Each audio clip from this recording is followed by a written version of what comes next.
જય ગૌ માતા. મગફળી 20 નંબર જે 32ની જાળીનું વાવેતર છે, 32ના ગાળે વળશે અને વાવણીની તારીખ 21/6/2025 અને 1 વીઘે 20 કિલો બિયારણ વાવેલું છે, તમે જોઈ શકો છો. અને આજે તારીખ થઈ છે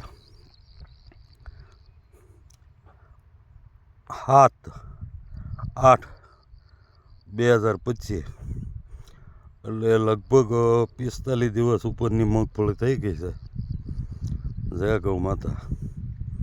અને આ એક જ જગ્યાએ 60 વીઘાની મગફળી છે, તમે જોઈ શકો છો. નજર લાગે ત્યાં સુધી મગફળી છે.